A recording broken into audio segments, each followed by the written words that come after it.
September 23rd, 2001. States. The Secretary of State said the administration would soon be able to document its case in public against the Al-Qaeda network and Osama Bin Laden. And I think it'll be persuasive. By the next day, the White House was already backpedaling. But is there any plan to present public evidence so that, the average citizen, not just Americans, but people all over the world, can understand the case against Well, I Bin think Laden? as Secretary Powell said, there's hope to do that and to do so in a timely fashion over some course of time. But I think the American people also understand that there are going to be times when that information cannot immediately be forthcoming, and the American people seem to be accepting of that. It seems as though you're asking everyone to trust you. This information has yet to be provided to the public. Instead of taking credit, Bin Laden denies involvement in the attacks 3 times.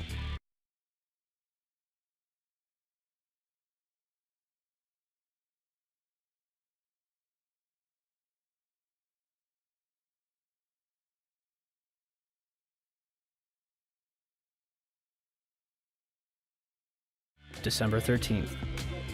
The Department of Defense releases a videotape allegedly discovered in a house in Jalalabad, Afghanistan. Osama bin Laden describes the attacks along with Khaled al-Harbi. American mainstream media and even President Bush would portray this videotape as absolute proof of his guilt. International establishments question the authenticity of the tape. December 26th, 2001. A Taliban official claims that he has attended the funeral of Osama bin Laden. The next day, a video believed to be recorded on November 19th is broadcast, in which bin Laden praises the attack, but takes no responsibility. The next bin Laden video would not appear until October 29th, 2004, days before the presidential election. The video is described as the clearest claim of responsibility for 9/11. And when questioned why bin Laden's most wanted poster does not indict him for 9/11, the chief of investigative publicity for the FBI, Rex Toome, replied, 9/11 is not mentioned on bin Laden's most wanted poster is because the FBI has no hard evidence connecting Osama bin Laden to 9/11. Clearly, I couldn't really believe what I had just heard, so I repeated it. And he said, yes, that is correct. The FBI has no hard evidence connecting Osama bin Laden to 9/11. On September 16th, bin Laden officially denies responsibility on Al Jazeera television. Regardless, Bush claims he wants bin Laden dead or alive, and the CIA is dispatched to Afghanistan to bring back his head in a box. On December 13, 2001, the Department of Defense releases a videotape allegedly discovered in a house in Afghanistan. Osama bin Laden discusses the attacks, but does not take responsibility. American mainstream media and even President Bush would portray this videotape as absolute proof of his guilt, even though the translation was not conducted by a third party and was instead provided by the Department of Defense.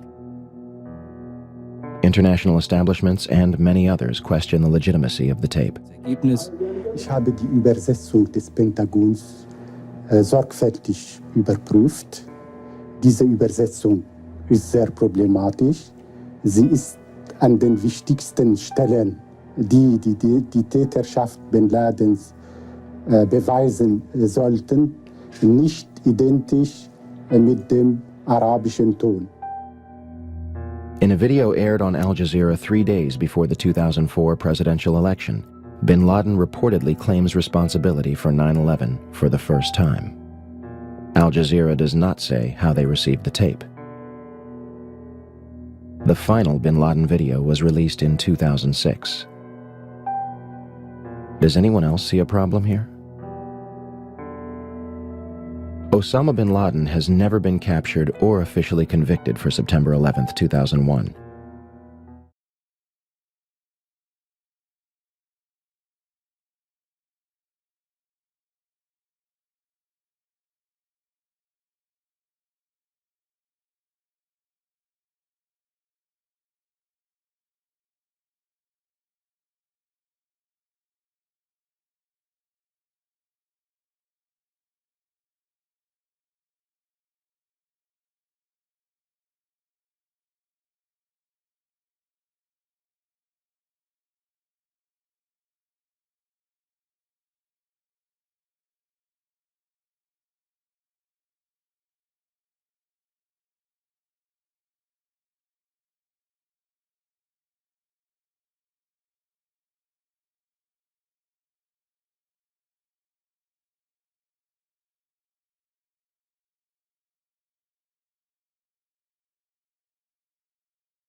In 2007, the Department of Defense received $161.8 billion for the so-called global war on terrorism. According to the National Counterterrorism Center, in 2004, roughly 2,000 people were killed internationally due to supposed terrorist acts.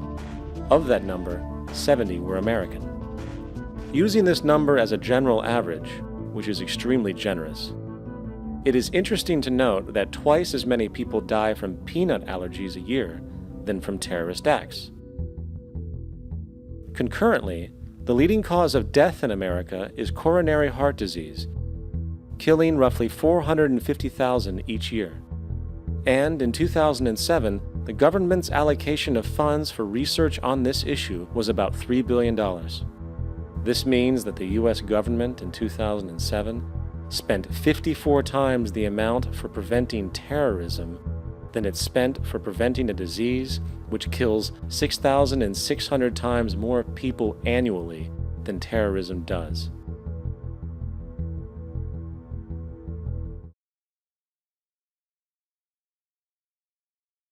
It's important to be aware of a German philosopher named Hegel and one of his philosophies called the Hegelian dialectic, or problem, reaction, solution. This theory says that in order to create progress, a group in power may have to do things that will be disliked by an aware populace. So what they do is create a problem which garners a desired reaction of the population, saying, something must be done to fix this problem. And then the solution is offered in the form of the progress you had already planned. So for instance, a sound motive often presented by 9/11 conspiracy researchers is that the US government desired to pass the USA Patriot Act, which gave it a ton of new controls, powers, and abilities over the general population. However, there was no reason to pass this law, that is, until the event of 9/11, after which this complex 300-page law was rushed through Congress without most members even reading it. On October 26, 2001, 40 days after the 9/11 attacks, President George Bush signed into law the USA Patriot Act, an acronym for Uniting and Strengthening America by Providing Appropriate Tools Required to Intercept and Obstruct Terrorism. The mark of this being part of a Hegelian dialectic is that the Patriot Act was offered as a solution to the people of the United States, even though it had been written before the 9/11 attacks. In politics, nothing happens by accident. If it happens, you can be sure it was planned that way.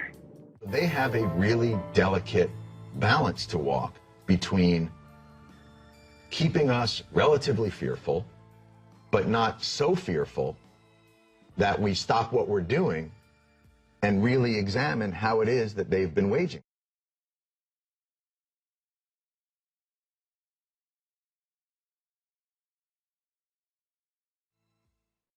There are a lot of people who lie and get away with it. And that we will in fact find weapons or evidence of weapons programs that are conclusive. I don't think we'll discover anything myself. It appears that there were not weapons of mass destruction there. You said you knew where they were. I did not. We know where they are. They're in the area around Tikrit and Baghdad and east, west, south, and north. Well, first of all, I haven't lied. There are a lot of people who lie and get away with it. Talking about lies, and your allegation that there was bulletproof evidence of ties between Al-Qaeda and Iraq. Was that a lie? Intelligence gathered by this and other governments leaves no doubt that the Iraqi regime continues to possess and conceal some of the most lethal weapons ever devised. Our people are going to find out the truth, and the truth will say that this intelligence is good intelligence, no doubt in my mind. I don't know anybody that I can think of who has contended that the Iraqis had nuclear weapons. And we believe he has, in fact, reconstituted nuclear weapons. Saddam Hussein is determined to get his hands on a nuclear bomb. We cannot wait for the final proof. He's got him. He's got him. The smoking gun. He's got him. That could come in the form of a mushroom cloud. Colin Powell didn't lie. My colleagues, every statement I make today is backed up by sources, solid sources. These are not assertions. What we're giving you are facts and conclusions based on solid intelligence. He has not developed any significant capability with respect to weapons of mass destruction. He is unable to project conventional power against his neighbors. Our people are going to find out the truth. I have not suggested there's a connection between Iraq and 9/11. You have said in the past that it was, quote, pretty well confirmed. No, I never said that. Okay. I think that is... That's absolutely not. What I said was, it's been pretty well confirmed that he did go to Prague and he did meet with a senior official of the Iraqi intelligence service. Saddam Hussein aids and protects terrorists, including members of Al-Qaeda. Secretly and without fingerprints, he could provide one of his hidden weapons to terrorists or help them develop their own. What did Iraq have to do with what? The attack on the World Trade Center. Nothing. He said there were three main reasons for going to war in Iraq. Weapons of mass destruction. Saddam Hussein has gone to elaborate lengths, spent enormous sums, taken great risks to build and keep weapons of mass destruction. The claim that Iraq was sponsoring terrorists who had attacked us on 9/11. Before September the 11th, many in the world believed that Saddam Hussein could be contained. And that Iraq had purchased nuclear materials from Niger. The regime is seeking a nuclear bomb. All three of those turned out to be false. First, just if I might correct a misperception, I don't think we ever said, at least I know I didn't say, that there was a direct connection between September the 11th and Saddam Hussein. Who does the president think he's effing kidding? Of course, it was information that was mistaken. There are a lot of people who lie and get away with it. Those weapons of mass destruction got to be somewhere.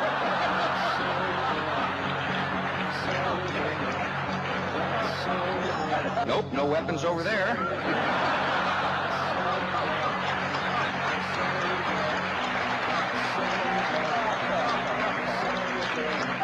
Maybe under here.